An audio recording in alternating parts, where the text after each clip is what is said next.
The subtitle of this session's description is dealing with local and national shocks. How about now? Okay, is that better? Good. And by shocks, I understand yield and market shocks to be very brief. And I'll talk about the Productive Safety Net Program in Ethiopia. I assume that most of you, if not all of you, have heard about the Productive Safety Net Program, and the risk actually is saying a lot more than you would like to hear, because you have heard enough even during this conference.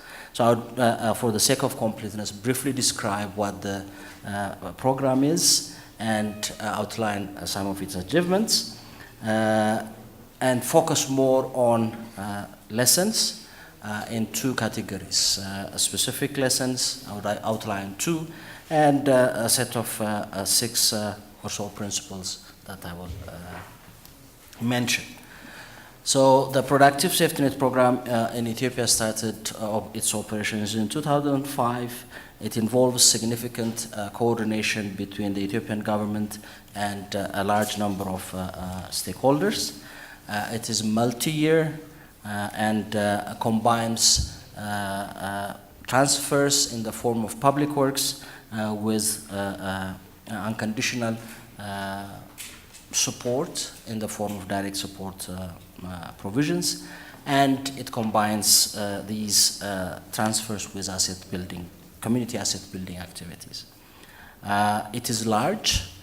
It has around, on average, 8 million individuals covered in about 40% of the country, where chronic food insecurity is a significant problem. Its budget is about $2 million over 5-year periods, and it has been going around for about 10 years now. With that brief introduction, I would report on some of the key achievements for, again, as I said, for the sake of completeness.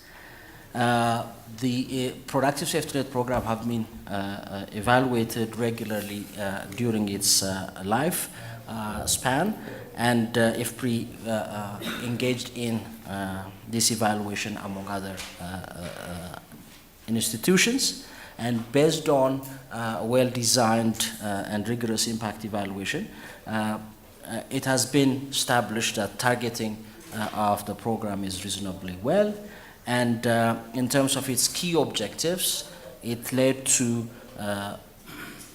reduction in the food gap, which is the measure of food insecurity we use, and that is the number of months that a household finds it difficult to achieve its food needs. And in the course of the program's life so far, it's estimated about 2 months or more of decline in the food gap. We also observed increases in the use of chemical fertilizers by beneficiaries, as well as increases in their investments to conserve soil and water. And there is reasonable evidence that these translated into higher productivity or yield gains achieved by beneficiaries. An important dimension that relates to the theme of this session is the fact that all these gains were achieved against the background of significantly rising food prices and other prices, as well as drought shocks in pockets, as well as in some cases widespread segments of the country. So the PSNP has responded reasonably well to local and national shocks. So what do we learn from this? I'll focus on, as I said, 2 sets of lessons. The first lesson I would like to highlight is the fact that the Productive Safety Net Program has shown how the tension between protection and development can be resolved. This is the usual argument we hear a lot about. Without protection, should we set priority to protection against shocks, or investment in development is better, like infrastructure and so on. I believe that this is a rather arbitrary distinction, and these interventions and objectives, in my view, are, and I'm sure most of you, are complements rather than substitutes. And in fact, I go further and say that actually shocks define history. If you look at history, we record shocks and responses to them, and also the trajectory that history takes generally shaped by, in my view, shocks. So this distinction is arbitrary in my view. And the PSNP, from design stages to implementation, combined elements of the two with, I suppose, a clear understanding that the two are complements. Consumption smoothing for asset protection was complemented by community asset building towards enhancing productivity. Natural resource protection was identified as a major goal. And market development, through the focus on cash rather than food transfers, was also a target. And as I broadly outlined earlier, there is sufficient evidence that some success has been achieved in these objectives. The other important dimension is that once it is in place, the Productive Safety Net Program serves as a platform for other interventions targeted both at protection as well as development. We have a drought risk financing mechanism that is now associated with the Productive Safety Net Program, which provides additional resources in case a drought occurs.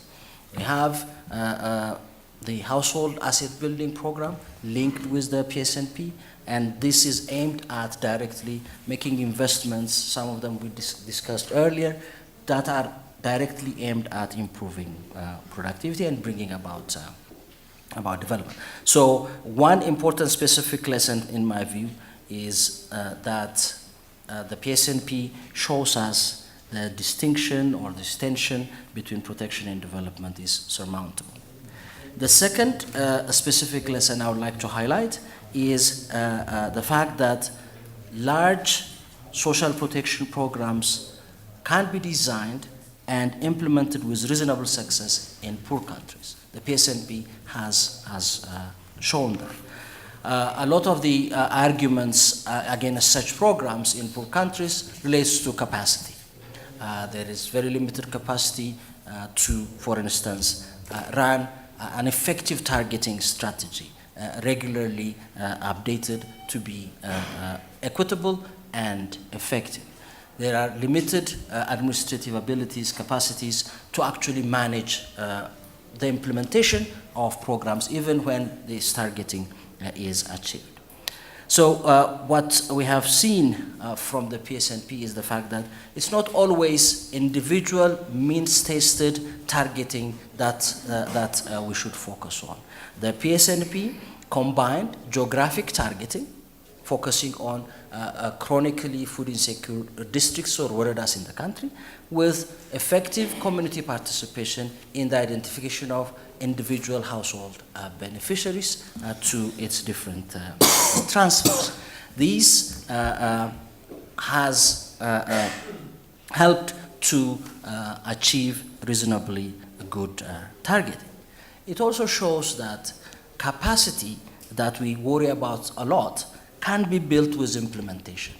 It is not always necessary to have capacity first and then engage in the program. As the program proceeds, it is possible and useful and effective to build capacity. So Alemayehu, please wrap up. Sorry? Please wrap up. Yes. The next 1 minute. So these two specific lessons are focus of my presentation. There are, of course, more broad principles that we can learn from the PSNP.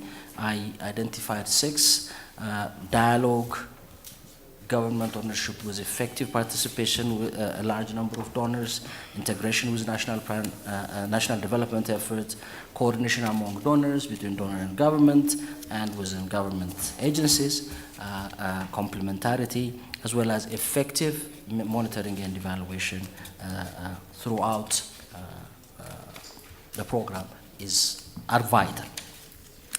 So when I highlight this, I'm not trying to suggest that it was all plain sailing. There were hiccups and challenges along the way, and these continue. The point I'm trying to make is that such interventions can be designed and be successful, and lessons can be learned to improve their design and implementation, not only locally, but also more broadly. Thank you very much.